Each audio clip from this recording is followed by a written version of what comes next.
Welcome, everyone, and thank you for joining today's OnBoard limited release question and answer session for payers. Today, we are joined by project leadership and subject matter experts from various areas of the Workers' Compensation Board. To begin, let's review the most common questions we have received so far from payers with Ryan from the Board's Public Information Office. Does a DME Level 1 grant in part or denial automatically go to a Level 2 reviewer? After a Level 1 reviewer has granted in part or denied a DME PAR for medical reasons, the PAR status in OnBoard will automatically update to L2 requested and appear in the workload administrator's dashboard. The workload administrator will then assign that PAR to the appropriate Level 2 reviewer. Medication is the only PAR type that requires the healthcare provider to manually submit a request for Level 2 review after a Level 1 grant in part or denial. If there are multiple DME items in a PAR, all items will go to Level 2 for review if one of the items is granted in part or denied for medical reasons.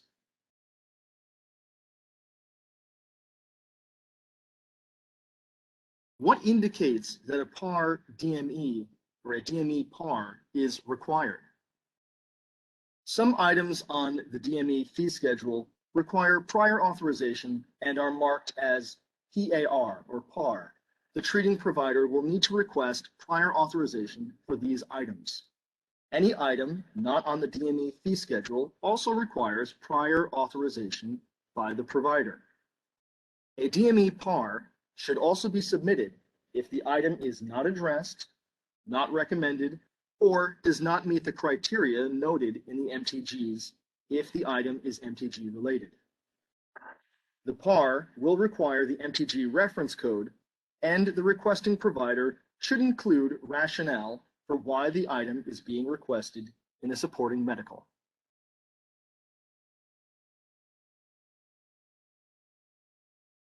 Can medical suppliers submit DME PARs? No. Medical suppliers only have the option to submit a request for decision on unpaid medical bills, Form HP 1.0, in OnBoard. Can we search for items within the dashboard? Yes. The dashboard has a filter function where you can search for information contained within any column. As seen here, filtering lets you filter by the columns in your dashboard, after which you can select how the system should search your criteria. In this example, we will select to filter by patient and contains. Then in the text box, we will enter the last name Gifford. Your dashboard will only show any PAR whose patient name contains Gifford.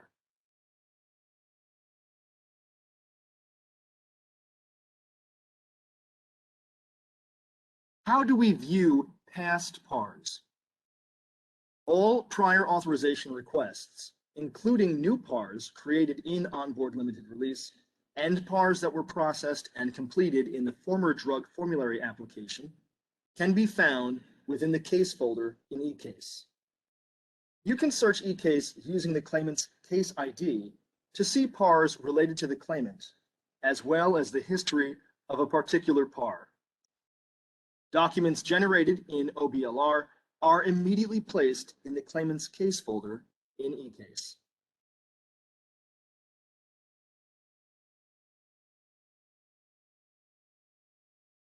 What does an email notification subject line include? When there is a change to a PAR status in OnBoard, users who have selected to receive email notifications will receive an email, similar to the example here, which includes the notification of PAR status change, claimant name, PAR type, PAR ID number, and claim admin claim number. For example, NYS-WCB OnBoard -change in PAR status -John Smith, medication EA00046, 985 123456. When there is a new PAR assignment added to your queue, users who have selected to receive email notifications will receive an email, like the example here, which includes the notification of a new work item and the claimant's name. For example, NYS WCB OnBoard New York item provider response submitted, John Smith. Does the request for information trigger an email notification? Yes. You will receive an email notification for a new item in your PAR queue when the provider has provided the requested information. An example of a subject line for that notification is NYS WCB OnBoard New York item provider response submitted, Alan Richardson.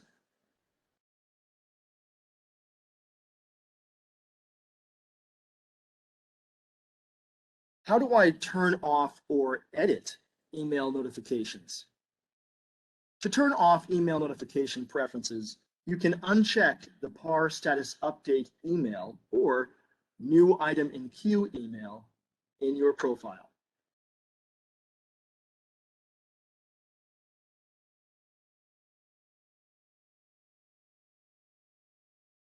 Is the insurer required to notify the injured worker or their attorney of the decision on a DME PAR? Yes. The only PAR that does not require a notification to the injured worker or their attorney is medication.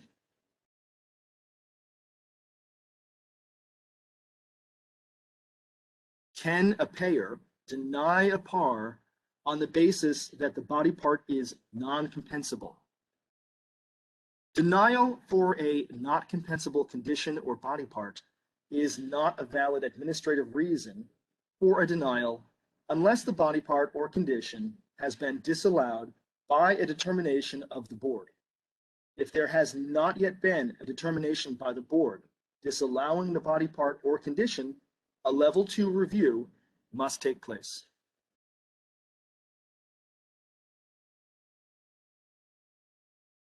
Will there be training for phase 3?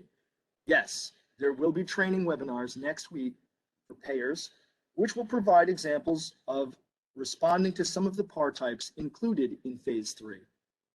The webinar information has been and will continue to be distributed via WCB notifications.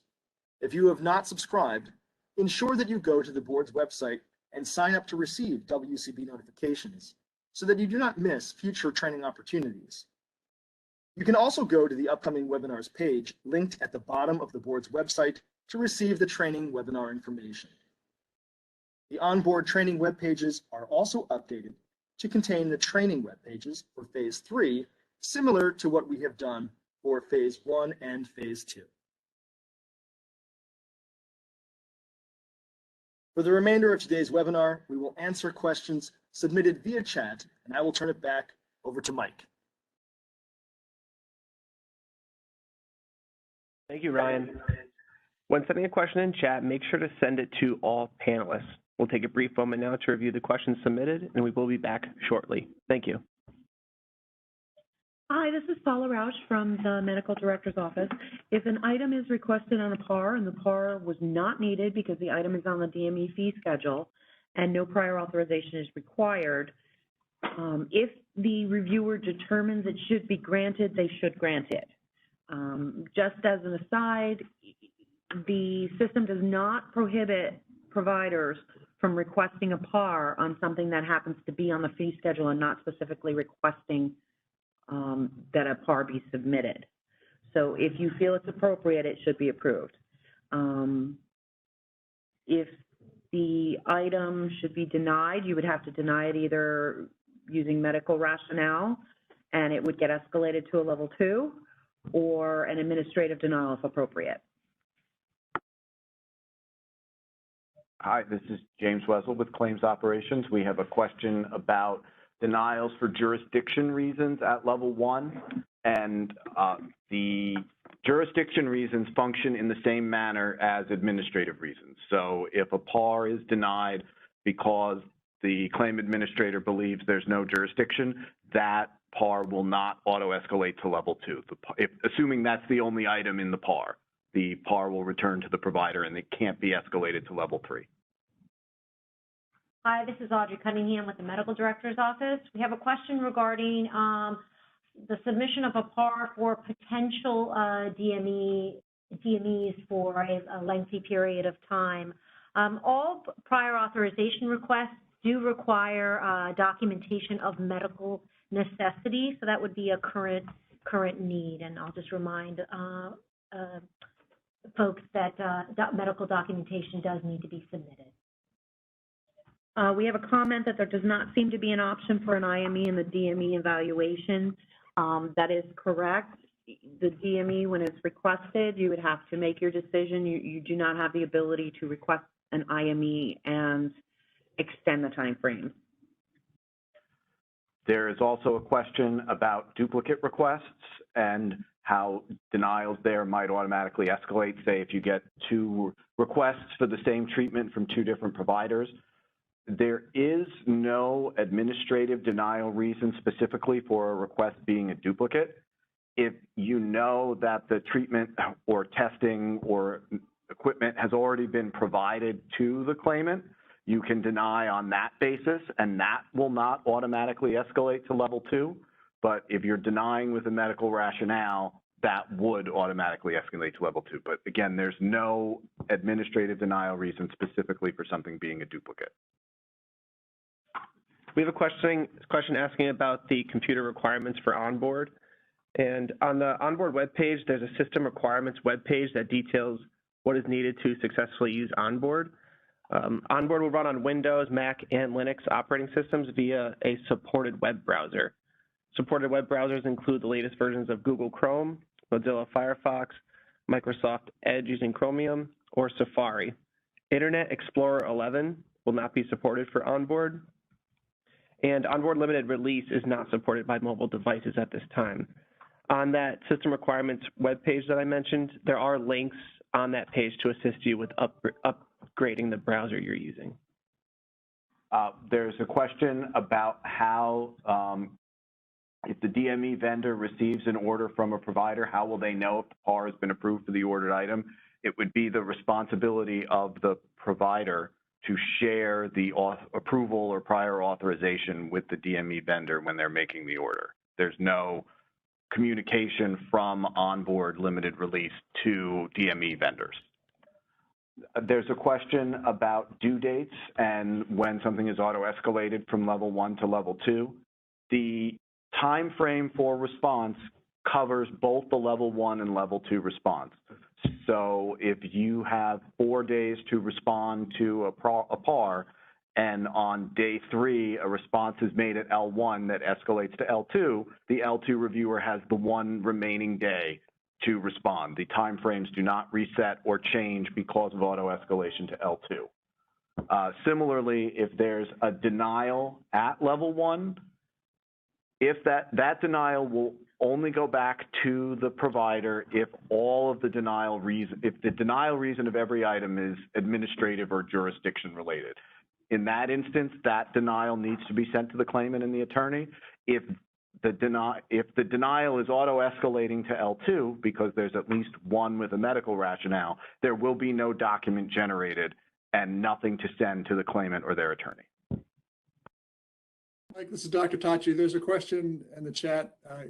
Given if there's no new information, how long is a denial good for? How long until the requesting provider can resend the same request? And the answer to that is that it's going to be case specific and depend on the clinical facts of that case. There has to be a material change in the clinical situation. If an intervention is not clinically indicated at one time and ultimately gets denied, typically just waiting more time will not make that clinical intervention then become clinically indicated. There may be times when The denial is on the basis of, let's say, having to do physical therapy for a certain amount of time before you try another clinical intervention, then it may be linked to time. Other instances might be you have to try this clinical intervention, physical therapy or injection or something before trying surgery, or you might have to do an x-ray before doing an MRI, that sort of thing. But there's not a specific amount of time that would have to pass before a provider would resubmit the same request. And in fact, we ask providers not to do that unless there has been a specific material clinical change that warrants that re-request. A healthcare provider who dispenses DME from their office can bill the DME item on the same CMS 1500 as their other office services. There's another question. Do we need to review a post-op DME if no surgery has been requested? Yes, you would need to look and make sure that there wasn't some sort of surgery there. Just because it's not requested doesn't necessarily mean that it isn't occurring or hasn't occurred. Hi, there's a question with respect to hearing aids and the fee schedule. Hearing aids are now part of the new DME fee schedule, and they do require, most of them on the fee schedule do in fact require a prior authorization request. There's a question, is there a time frame cutoff for a day of receipt? For example, if a PAR is submitted at 6 p.m. Eastern time, does that count as day 0? And the answer to that is yes. Any submission on that day will count as day 0. There's a question about how level 1 reviewers should handle case for PARs where the claim information is incorrect. It's all PARs are matched to a case before they are sent to the claim administrator for response. So the demographic information has to match an existing case. If the claim administrator believes that that's not the correct case and the treatment or the DME is not appropriate for the case that the request was made under, then that would need to be denied at level 2 with a medical rationale, unless the case were controverted, settled by Section 32, disallowed, or some other reason that's been defined as a level 1 admin denial. There's a question, if DME does not meet the requirements in the MTG, it does not require PAR for the DME fee schedule. Does the MTG variance trump the fee schedule? The working assumption when a provider is requesting DME is that the DME being requested is consistent with the MTG. So the way you should read the DME fee schedule is, assuming you've looked at this and this DME is clinically indicated for this condition, now here's the fee schedule for the DME request, and some of those requests will be marked as requiring a prior authorization. If you request DME that's not clinically indicated per the medical treatment guidelines, even if the fee schedule doesn't state that that the DME requires a PAR, it can and most likely will be rejected anyway because it's not clinically indicated. So if a person has a separated shoulder and requires a sling, and you request crutches for that, then the crutches would be turned down, denied. There's a question for DME supplies. Is there a way to request refills so that the request for the supply does not have to come in every month? The answer is yes. When the provider is submitting the request, it does ask for a duration. So, for example, whatever they had requested, if they wanted a year's supply of pads for TENS, they would put 52 weeks. We have a couple of questions related to administrative denials.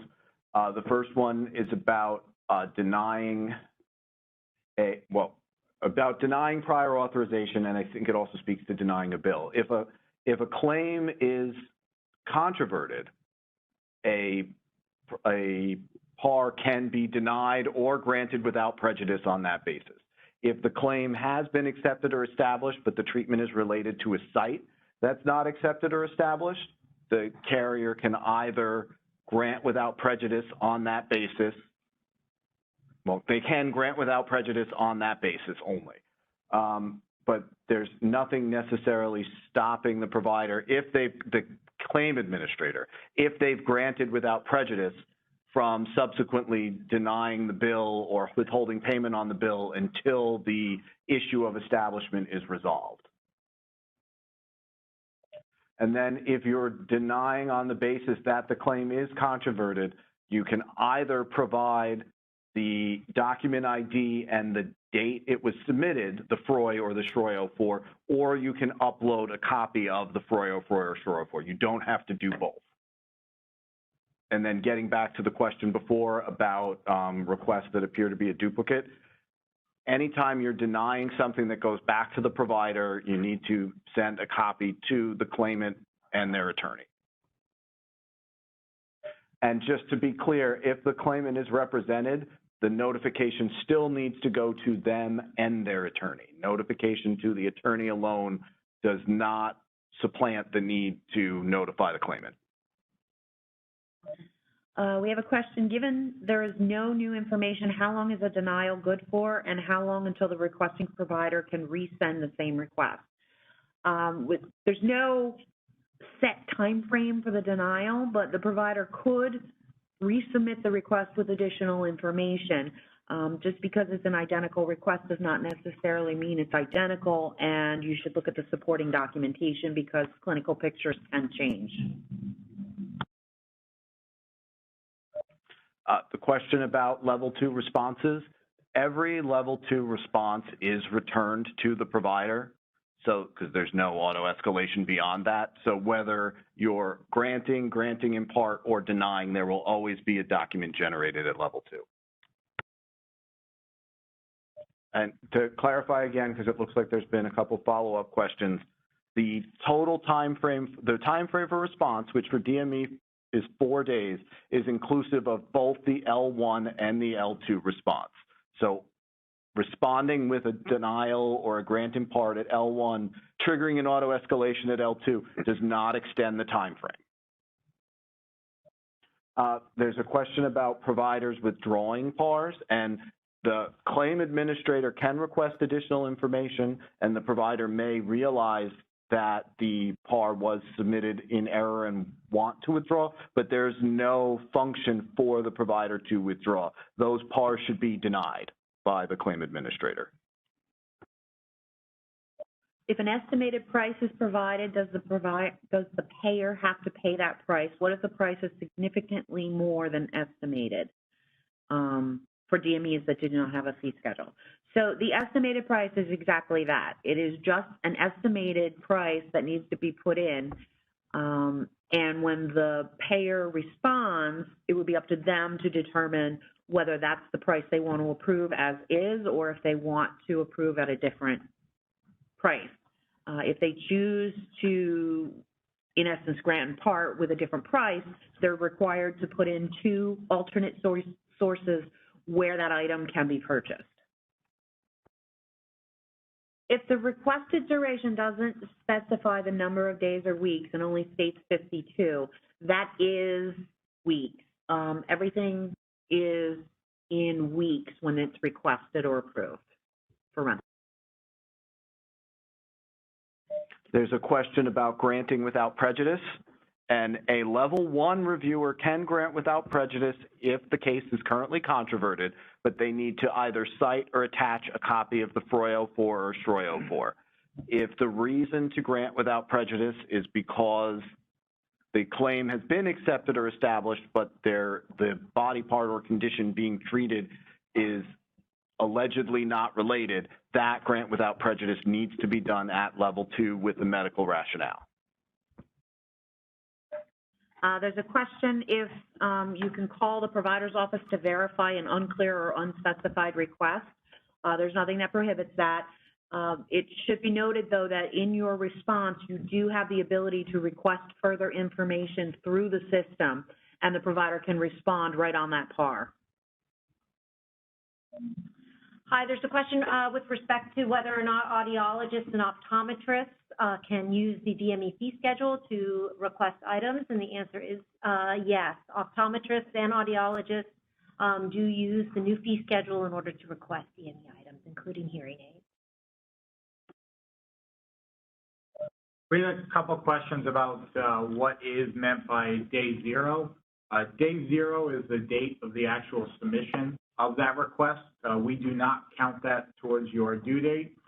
For example, if a request is submitted on a Friday, that is day zero. Day one would be Saturday, day two would be Sunday, day three would be Monday, and day four Tuesday. That request will be due by 11:59 Eastern Time on that Tuesday, day four.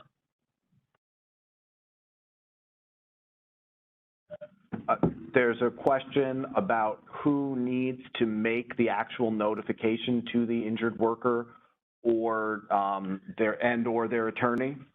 And the board does not have a requirement of who makes the notification or even necessarily in the manner in which the notification is made, as long as it's done timely. As long as, well, the expectation would be that the document that's generated as the final response, whether it came from L1 or L2, is the document that's sent as the notification. But that could be done by either reviewer, even if the actual approval or denial came from L2. Does the inclusive 4-day time frame extend to medication PARs? No, medication PARs are separate and distinct in that you would have 4 days to respond at a level 1. The provider must manually request the level 2. It's not auto-escalated. And then if they do request a level 2 review, you would have 4 days for the level 2 review. But as a reminder, that's different from all the other PAR types where there is auto-escalation. So if you were to receive a DME PAR and you have 4 days to respond, and it takes the level 1 reviewer 4 days to draft a response that auto-escalates to level 2, the L2 reviewer either needs to complete their review and respond by 11:59 on that day, or OBLR will automatically issue an order of the chair authorizing the treatment, DME, whatever it is that was requested. There's a question about requests for additional information within the system. The provider is expected to respond, but the time frame, there is no specific time frame for the provider to respond, and whether or not they respond and when they respond does not change the payer's time frame in which they must respond to the PAR. Does WCB send the order of the chair to the attorney and the claimant, or is the carrier responsible for that? If the board generated the document, whether that's an order of the chair or a notice of resolution from the medical director's office, the board makes sure that those documents are sent to the proper parties. The carrier is only responsible for sending their responses to the claimant and the attorney.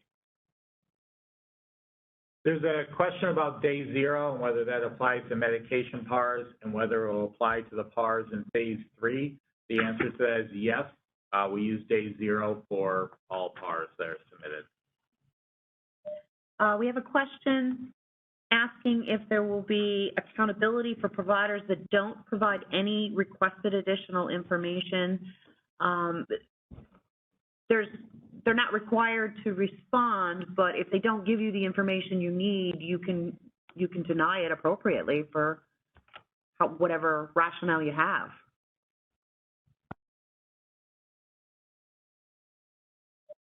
And then one more question about timeframes. The 4-day timeframe is applicable to DME and, according to the slightly different calculation, medication PARs. The PARs that will be implemented in phase 3 for treatment and testing will cover the timeframes for them in the phase 3 training, but they'll either be 8, 15, or 30 days to respond, which is consistent with how the current paper process works. We have another question about denying for burden of proof, and it is still technically possible to deny because the burden of proof is not met, but that is a level 2 denial that requires a medical rationale from the carrier's physician. There's a question asking who can be the level 1 reviewer. The board does not have any requirements regarding level 1 reviewers at this time. There's a question, what's considered medical proof? And, you know, the medical justification for any specific PAR will be based on the clinical details of the case and what's being requested. And then another question about due dates and auto escalation. The due date that shows when the PAR is submitted to level 1 is the due date, and that due date will continue to show and not change if something is auto escalated to level 2. There's a question here asking if there's a training webinar for phase 3. And yes, next Tuesday on April 19th at 12 p.m. is the phase 3 training webinar for payers. You can find that webinar information. If you go to the bottom of the board's website, there's an upcoming webinars link. The webinar info is located there. And if you have not received those invitations via email, then I encourage you to go to the bottom of the board's website again in the footer and subscribe to receive WCB notifications. There's a question, if a level 2 is a medical doctor review, yes, level 2 reviews are required to be physicians. And a question about sending copies of responses to stakeholders. There is no need for the carrier to send their response to the provider or the board. By responding in OBLR, both the provider and the board will get the copy of the response. The requirement is that if it's the final response, either from L1 or L2, that be sent to the claimant and their attorney. Okay, so we've answered the latest questions that were submitted. If we were not able to answer your question today, we have an email address where you can submit your questions, and that's onboard@wcb.ny.gov. So we encourage you to send that either after the webinar or going forward if you have any questions about OnBoard. Once again, thank you all for participating. We hope that today's webinar helps prepare you for OnBoard phase 3, if there are any questions related to that, or help you answer any questions that you had during phase 2's launch of OnBoard limited release. As a reminder, send your questions to onboard@wcb.ny.gov, or you can call 877-632-4996 for other questions. As I said before, if you have not already, subscribe to receive WCB notifications, where we will send all information about OnBoard as these phases continue to launch. Lastly, the new OnBoard webpage contains detailed training and new resources to help you.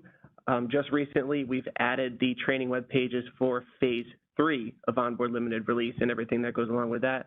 So please visit the website and view those web pages when you can. And at the closing of this webinar, you will be linked to a survey. Your input here is greatly appreciated to help us plan and improve future sessions and update our OnBoard resources. Thank you all again, and have a wonderful day.